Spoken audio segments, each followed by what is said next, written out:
I'm thrilled that you're joining me here. My name is Marilyn Evans. I'm the founder of Parents Aware and host of the Media Savvy Moms podcast, the podcast that is leading the conversation about parenting and pornography today.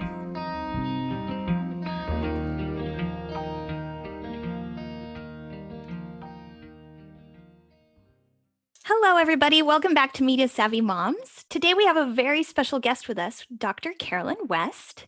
She is a speaker, filmmaker, trainer, and expert witness. She's also professor of clinical psychology at University of Washington. She teaches courses on the psychology of Black women and sex crimes and sexual violence. She's also written extensively on racism in sexualized media. In 2018, she produced the documentary, Let Me Tell Y'all About Black Chicks, Images of Black Women in Pornography, which has been screened at international conferences. We are going to talk about that today. We're so excited to have her on here as a Black woman, as somebody who's an expert in racism and all of these very, very relevant topics today. Welcome, Dr. West. Thank you so much for having me. Awesome. So we are going to turn the time over to Marilyn and Dr. West for the interview. So we're going to jump right in and we're going to talk about your documentary film. This is the first time I'm meeting Dr. West or Carolyn face to face, but I heard her speak at the Nicosi Summit this summer and I watched the documentary film. I'm actually going to make a confession. I listened to the whole film and I peeked at some of it because it was pretty provocative and compelling and even disturbing at times. So you mentioned 3 reasons why you made this film and why you do the research that you do. Can you tell us about that? Well, I have been working on sexualized media just for decades, looking at the research and looking at the images.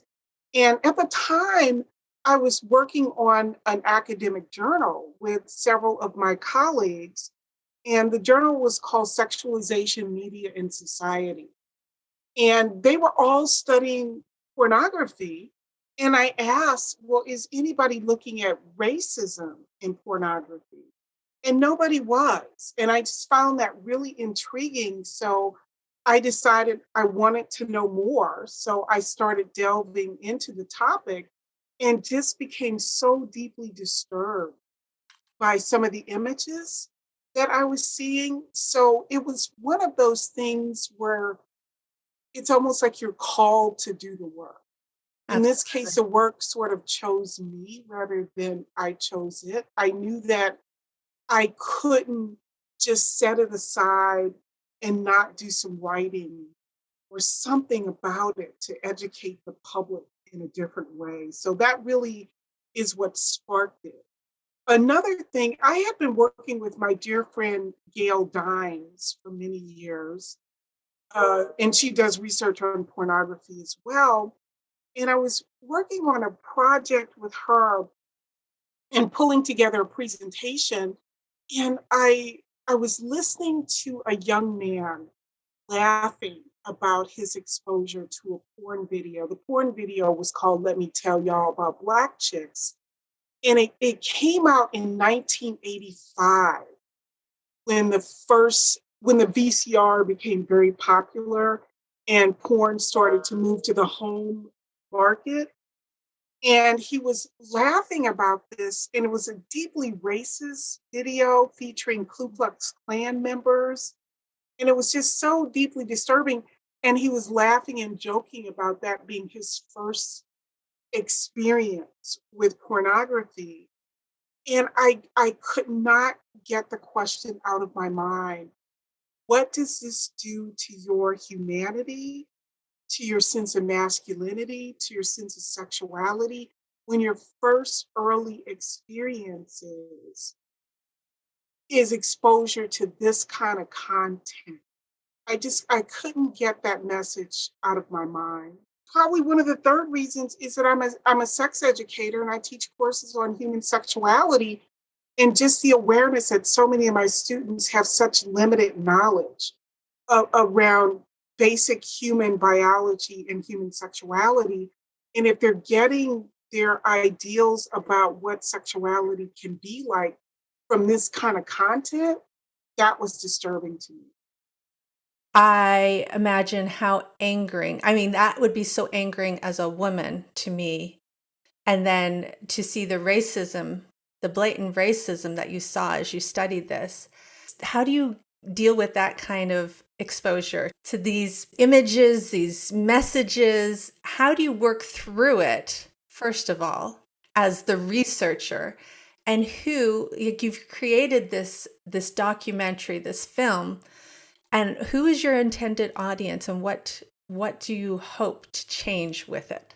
Well, those are really great questions.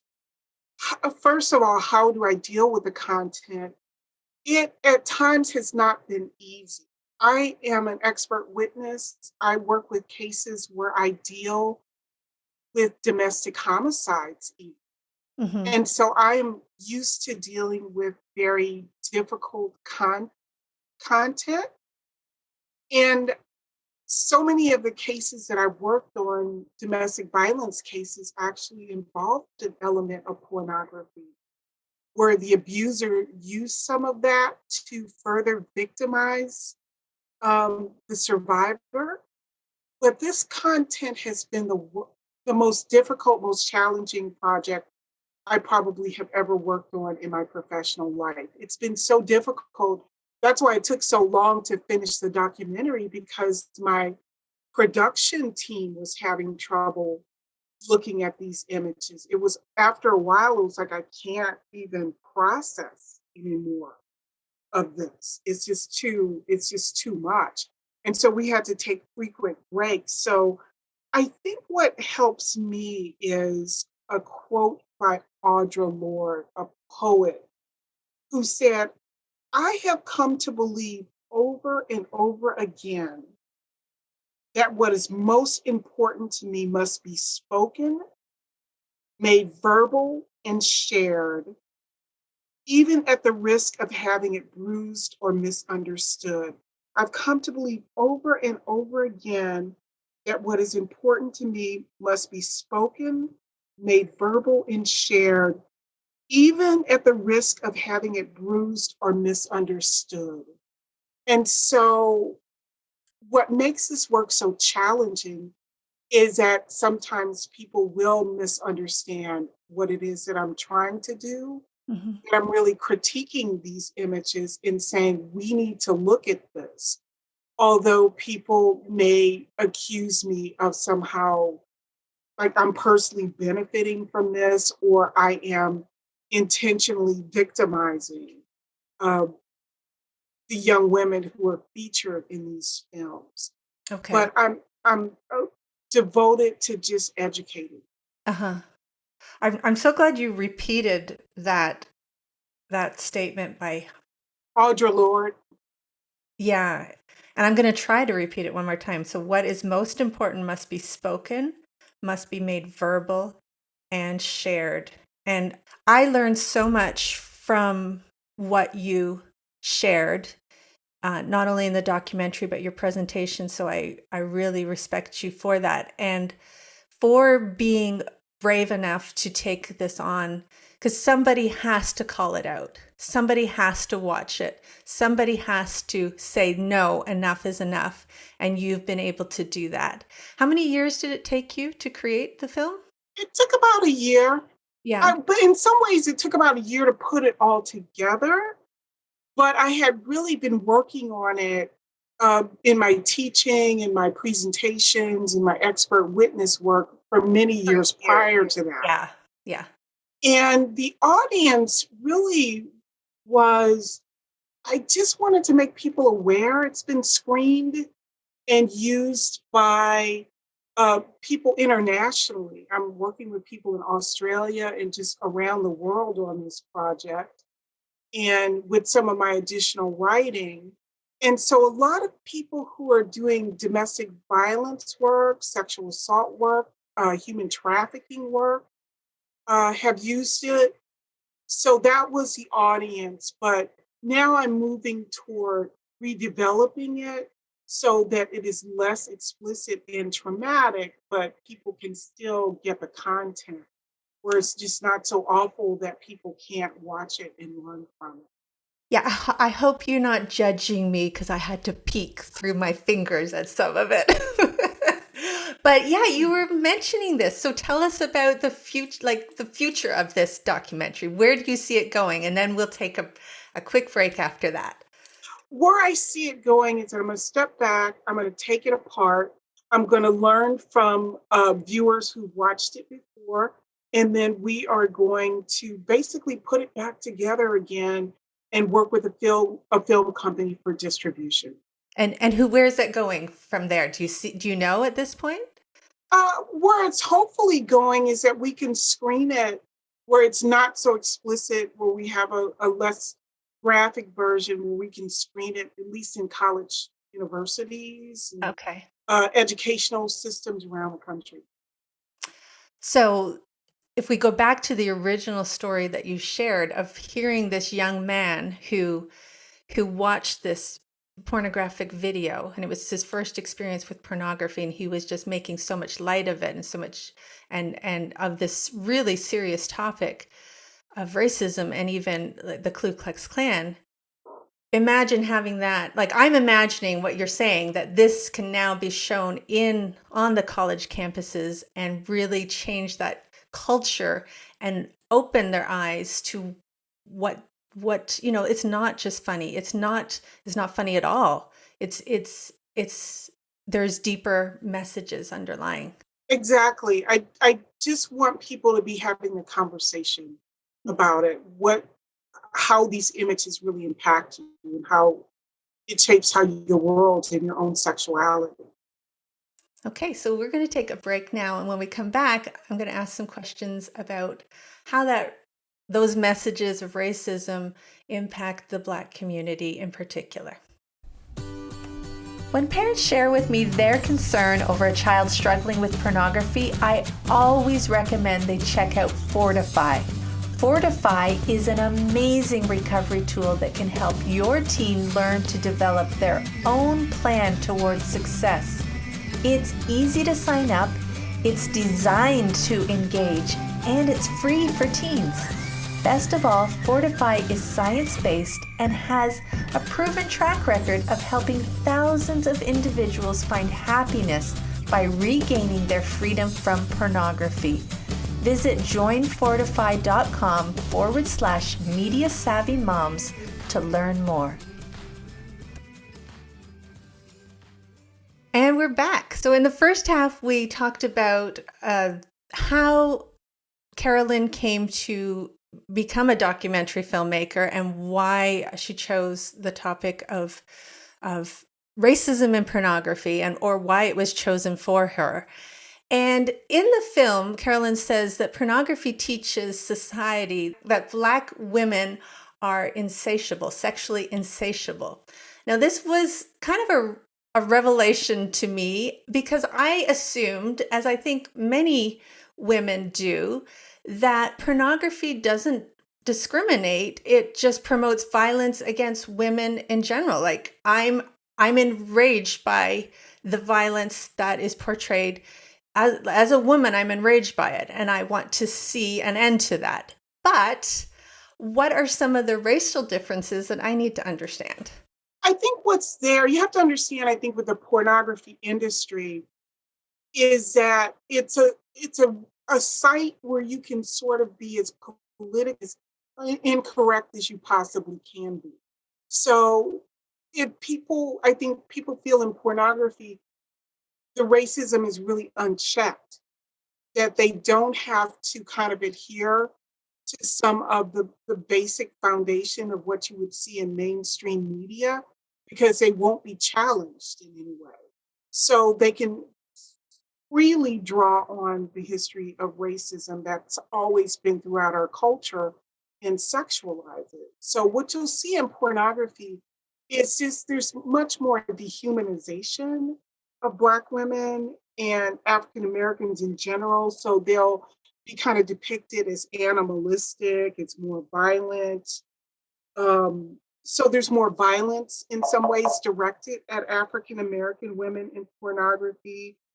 They tend to be reduced to one body part, usually big butts is a genre that just runs throughout pornography. There's uh, almost like a hierarchy of beauty in pornography. So lighter skinned Black women who are closer to the white ideal of beauty are seen as more attractive, more desirable, whereas darker skinned Black women are called more degrading names. Black women are more likely to be depicted as prostitutes, sex workers, or they're depicted in these kind of urban rundown areas, and they're called names that are consistent with those kinds of terms. So you'll see both racism and classism sort of interconnecting there. Okay. So what we think is bad can only get worse when we apply racism to it. Pretty much. Yeah. It's incredible. So, one of the profound messages of the film that I got was that Black girls, and I think you spoke just what you described in the to my last question really speaks to this, but Black girls are viewed as less innocent and more adult as their white peers, and therefore less likely to be seen as vulnerable or victimized. So how does that what you've learned, how does that statement of what you've learned in your research, how does that impact the community at large? Well, in numerous ways. That the information you're referring to there comes from the Georgetown Law Center. And they did a study, it's called adultification. So they asked several hundred adults, how do you perceive Black girls compared to white girls? So even as early as age 5 years old, they really perceive Black girls as needing less nurturing, needing less protection, needing to be supported less, needing to be comforted less. Black girls were perceived as more independent, knowing more about adult topics, knowing more about sexuality. So we don't almost see them as children, as innocent and vulnerable. So when they're sexually victimized, that victimization is not treated as serious. So then we end up overlooking rape and child sexual abuse and sex trafficking when it happens to Black girls because they're just not even seen as vulnerable. They're seen almost as participating in their victimization, which is hugely problematic. And porn just sort of makes that worse. Uh-huh. I have some I have some notes from one of your presentations. You can fill in the missing holes because my notes are kind of rough, but there's 6,000 Black women missing in America. If a Black prostitute is tried, where am I going with this? Help me out, Carolyn.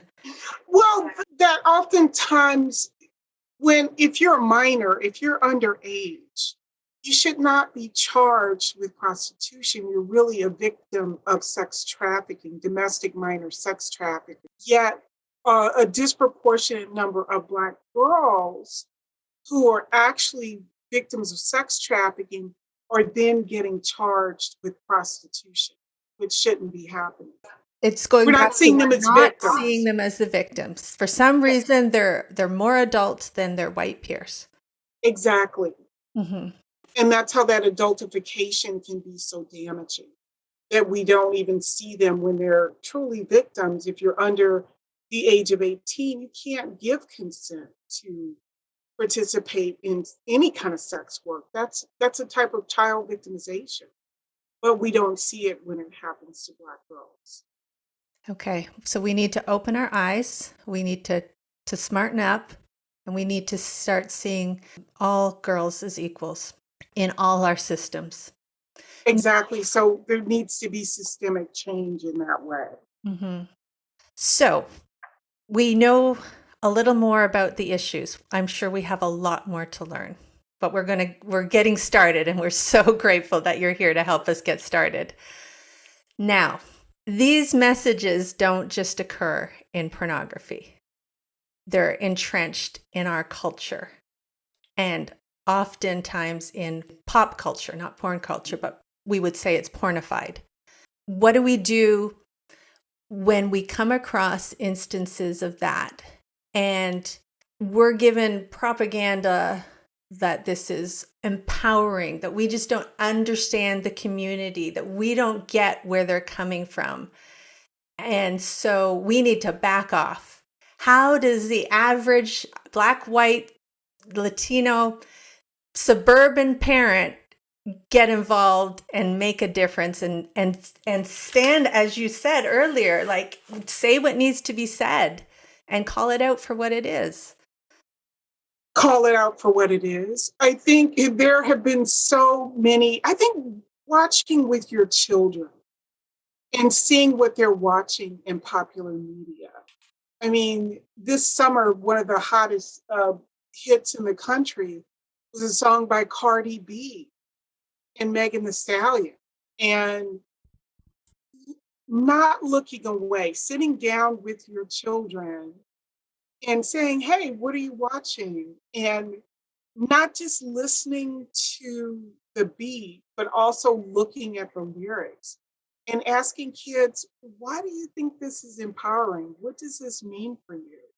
And how is this shaping how you're seeing your body, your sexuality, your relationships, and having those critical conversations with people and not being afraid to have these conversations. What I've learned from having them within my own family, yelling does not help. That generally does not help. It can be a little bit overwhelming when you realize that maybe your child has been exposed to porn, but having a calm conversation about what do you know? What do you want to know? And what answers are you really seeking? And are you seeking those, trying to find those answers in the pornified culture so that we can have more critical, more authentic conversations with our children about this so that they're not getting those messages from places we don't want them to get them? Absolutely. We are with you 100% on that. We are all about open conversations, starting those conversations early, sitting down with your kids, and building a team mentality to combat these messages. And we have a program, or we have a guide called Safer Screen Habits, and it's all about sitting down and the first step is to discuss these things with your kids. And I love what you said about being there and almost consuming the media with them, not with judgment, not with, like you said, yelling and you can't do this, you can't do that, but really asking them to critically analyze what it is that they're listening to. And I think we would say when we were kids, you know, all these messages would go over our heads, but kids today have so access to so much more information. If they hear lyrics in a song, they can Google it and they're going to get a world of information you do not need them to get. It's going to take what is pornographic and dump them into a world of pornography. I don't know if that makes sense, but you know, those pornographic messages or those sexualized messages, kids are very savvy today without really understanding what it is. So we need to walk and talk right beside them. Thank you so much for educating us. Oh my goodness, I loved it. So grateful for your work. Melody's going to give us a recap. And then if you're okay, we'd love to come back and have you challenge our parents to do something this week that will help address this issue. Thank you again for joining us today, Dr. West. So, we're going to do a quick little recap of what we talked about today. So, in the beginning, we talked about why you started doing this work and how it was a calling. You said the work chose me rather than I chose the work. And we hear your passion and how you're so dedicated to doing this work. And the three reasons that you said you started, uh, first was because as a researcher, you found that people were just not addressing racism in pornography. And second, about the story about the young man and how exposure to pornography, racist pornography in particular, how it's affecting our sense of humanity and um, their sense of masculinity when the first exposure to pornography involves racism. And third, as a sex educator, how if pornography is affecting and influencing our biological information about sex, that is a big problem. And then we moved on, and one of the big highlights of the whole show was the quote by Audre Lorde, the poet, where you talked about the most important things must be spoken, made verbal, and shared, and how this mission that you have to talk to people about this very important subject of racism and pornography, even if people must understand what you're doing, you still move forward with this work and how devoted you are to educating the public. And we talked about how pornography is so dangerous for racism because it is a place where you can be as unpolitically correct as possible, where racism is totally unchecked because it dehumanizes Black women in particular, where they are portrayed as animalistic and reduced to one body part. And there's a hierarchy of beauty where white women are considered to be the most beautiful, and Black women are reduced to name calling and classicism. And then we wrapped up talking about how we as parents can do something about this, how we need to call it out for what it is, watching and listening with our children. Don't look away. Ask them what they're watching. Don't let's just listen to the beat of the music. Look at the lyrics. Get educated. And we love how you finished up by talking about getting educated and having open conversations, which is something that we always love and always love when we have guests that come on to reinforce that idea of having open conversations with our kids. So, Dr. West, can you give us a challenge for our parents this week that they can accomplish to help their families address this very important topic? Yes, I think the challenge this week would be to sit down with your child and look at some of their favorite media. It could be a music video, it could be a video game, and talk to them about racial images and how people of color are depicted in the media that they're consuming and what that means for them. So look for sexualized images and racial images. And if there are no racial images or there is no diversity, why is that? And who's missing from that movie? And if there is, how are they depicted and how are they shown versus the other characters? Brilliant. It's so important to make these conversations critical and to be looking at both the pornography side and the racial side of our media that's just surrounding us that we just take it for granted. Thank you so much for your time today and for joining us and for talking to us about these things that are not talked about. We really appreciate having you today. Thank you so much for having me. And I'll share some resources with you and your audience. And everybody be well. Thank you again for joining the conversation. If you'd like more information about what was discussed in this episode, visit our detailed show notes at parentsaware.info. And if you simply want to follow us on social media, we are at Media Savvy Moms on Instagram and ParentsAware /Media Savvy Moms podcast on Facebook. Until next time, keep talking.